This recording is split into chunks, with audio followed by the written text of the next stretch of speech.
The Lean Startup by Eric Ries, Part 2, Steer. How vision leads to steering. At its heart, a startup is a catalyst that transforms ideas into products. As customers interact with those products, they generate feedback and data. The feedback is both qualitative, such as what they like and don't like, and quantitative, such as how many people use it and find it valuable. As we saw in part one, the products a startup builds are really experiments. The learning about how to build a sustainable business is the outcome of those experiments.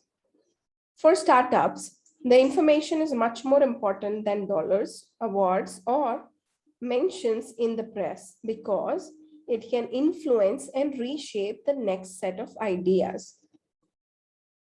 We can visualize this three-step process with this simple diagram. I wish I could show you the diagram, but it's not possible right now. So I'm going to explain you the diagram. The title of the diagram is Build, Measure, Learn, Feedback, Loop. The first circle, ideas, leads to another circle, build, leads to another circle, product, leads to another circle, measure, which leads to another circle, data, which leads to another circle, learn, which leads to the first circle, ideas. So the diagram is a circular diagram with 6 mini circles inside it. The first circle leading to the last circle and the last circle leading to the first circle. This build, measure, learn, feedback loop is at the core of Lean Startup model. In part 2, we will examine it in great detail. Many people have professional training that emphasizes one element of this feedback loop. For engineers, it's learning to build things as efficiently as possible. Some managers are experts at strategizing and learning at the whiteboard. Plenty of entrepreneurs focus their energies on the individual nouns, having the best product ideas or the best designed initial product or obsessing over data and metrics. The truth is that none of these activities by itself is of paramount importance. Instead, we need to focus our energies on minimizing the total time through this feedback loop. This is the essence of steering a startup and is the subject of part 2. We will walk through a complete turn of the build, measure, learn feedback loop, discussing each of the components in detail.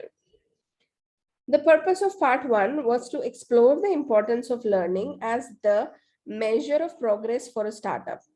As I hope is evident by now,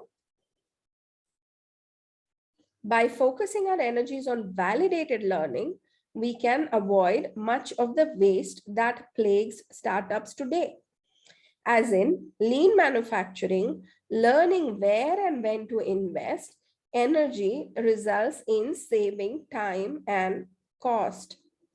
To apply the scientific method to a startup, we need to identify which hypothesis to test.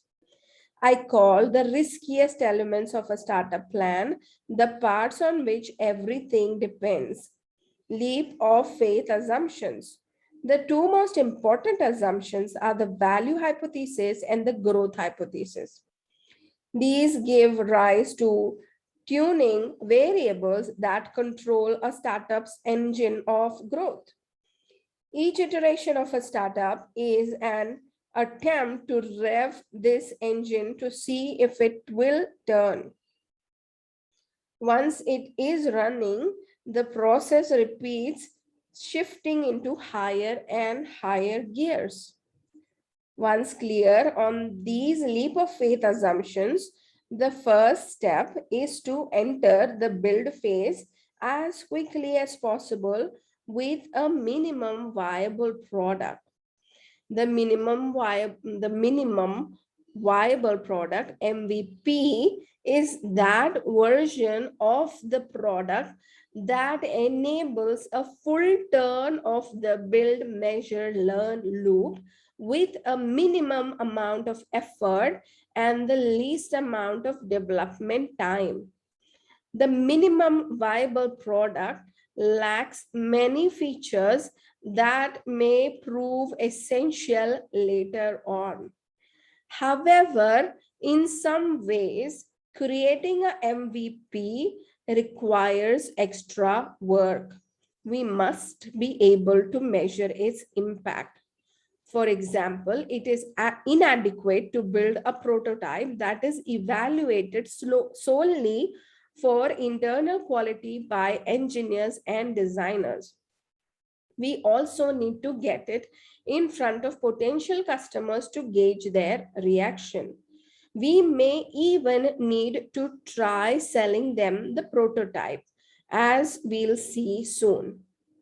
When we enter the measure phase, the biggest challenge will be determining whether the product development efforts are leading to real progress.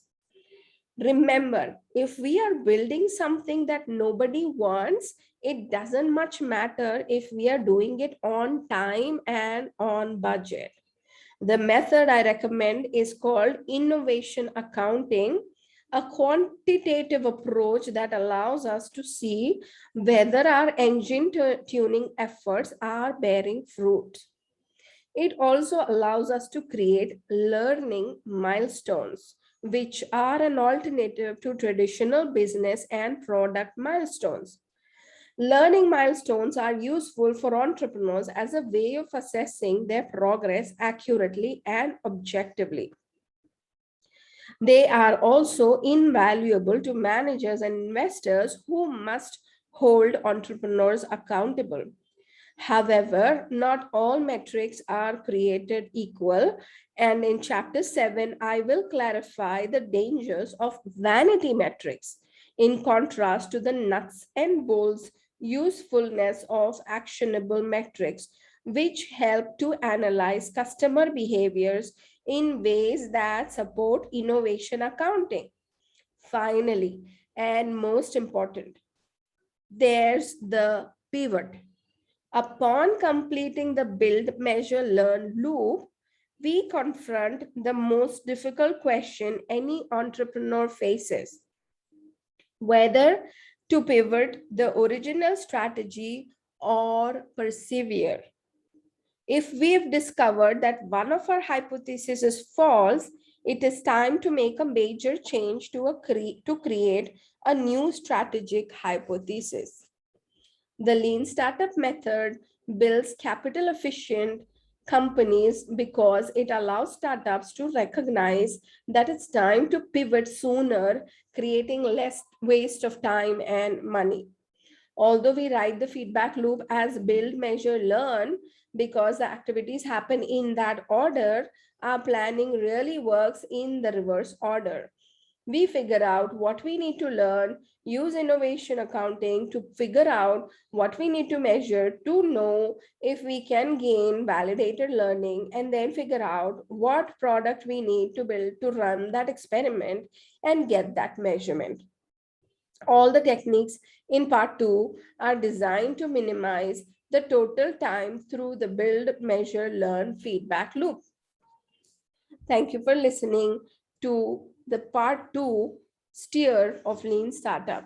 I will continue to read tomorrow. Thank you.